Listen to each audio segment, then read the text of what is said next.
Здравейте, приятели!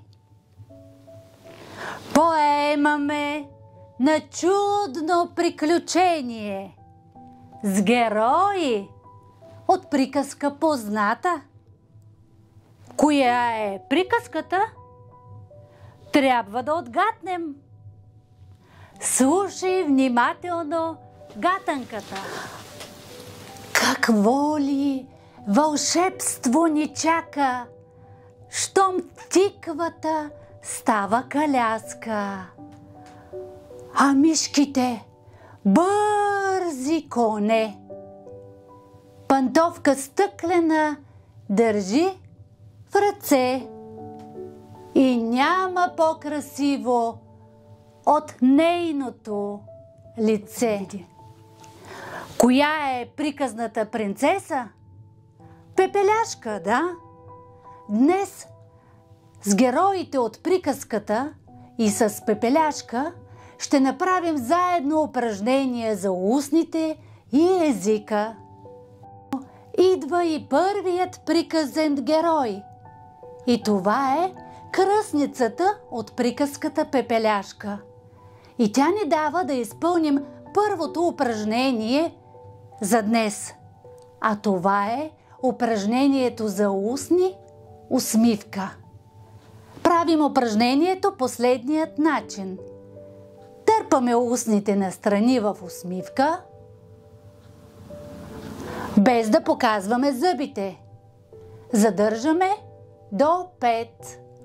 Започваме.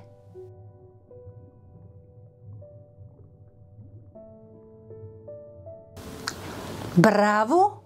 Нека направим упражнението още един път и да си припомним. Дърпаме устните настрани в усмивка, без да показваме зъбите и задържаме до 5.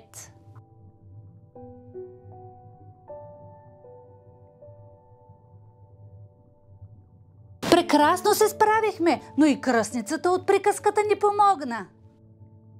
Кой приказен герой идва към нас? Това е малката мишка и тя ни дава възможност да изпълним упражнението ограда.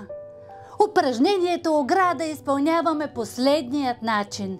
Дърпаме устните отново в страни, в усмивка, така както беше в предното упражнение. Само че тук трябва да покажем зъбките. Ето така. Задържаме до 5. Започваме.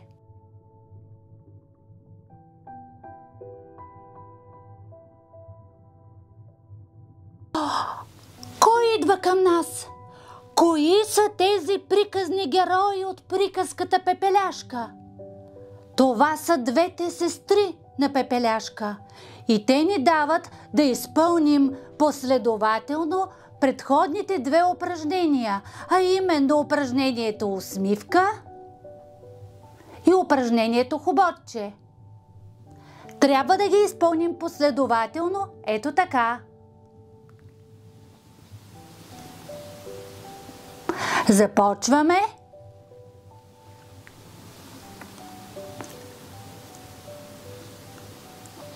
Прекрасно се справяме. Можем още един път.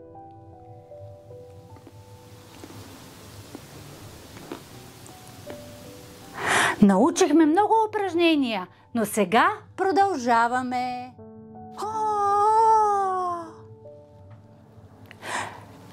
Идва лошата мащеха на Пепеляшка и тя ни дава упражнението кравайче. Упражнението кравайче изпълняваме последния начин. То много прилича на упражнението хоботче, само че има малък отвор в устните ни. Ето така. Задържаме отново до 5. Започваме.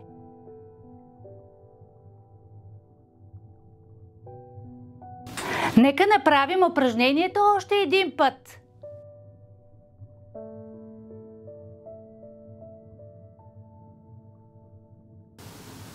Прекрасно се справяме, а сега идва ред на друг приказен герой и на ново упражнение. Малките мишки от приказката идват към нас с молба да изпълним упражнението "Вариме сладко от ягоди". Упражнението "Сладко от ягоди" правим последния начин. Първо, сладкото от ягоди е много вкусно. Ням. Затова ние се облизваме, след като сме яли сладко, последният начин. Изтегляме езикът напред и облизваме горната устна. Ето така. Прекрасно сладко от ягоди. Още един път.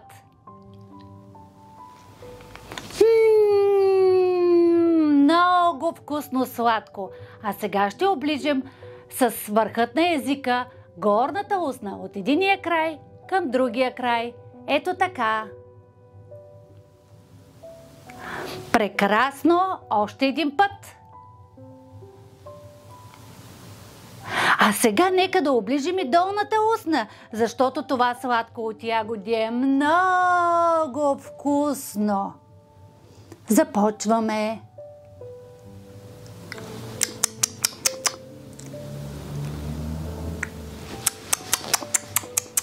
Много добре изпълнихме упражнението. Облизахме устните. Ето така. Ням. Ням.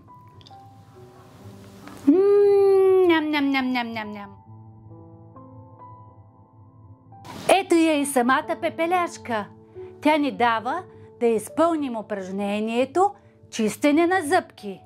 Сигурно защото знае, че преди това ние сме яли вкусно сладко от ягоди. Упражнението чистене на зъбки изпълняваме последният начин. С върхът на езикът ние минаваме по зъбките. Ето така. С което ги почистваме. Започваме. Още един път. А сега нека да почистим и долните зъбки, защото ние ядохме много сладко от ягоди. То беше много вкусно.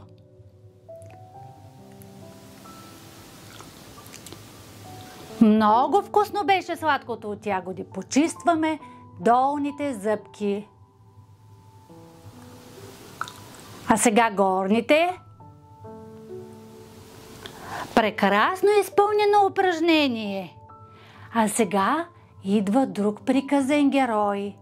И това са малките мишки. Малките мишки ни дават да изпълним упражнението бомбонче. Упражнението бомбонче изпълняваме последният начин. Ето, нашият език образува бомбонче на нашата буза. А сега от другата страна. Така бузката ни е много твърда, като бомбонче. Още един път.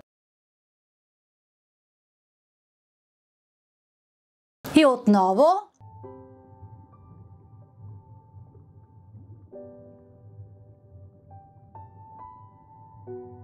Пепеляшка отново идва при нас и ни дава да изпълним упражнението конче.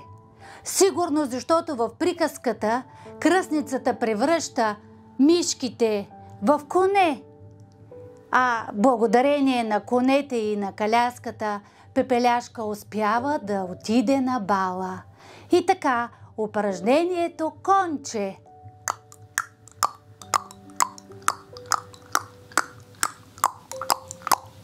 Прекрасно изпълнихме. Нека направим кончето още един път.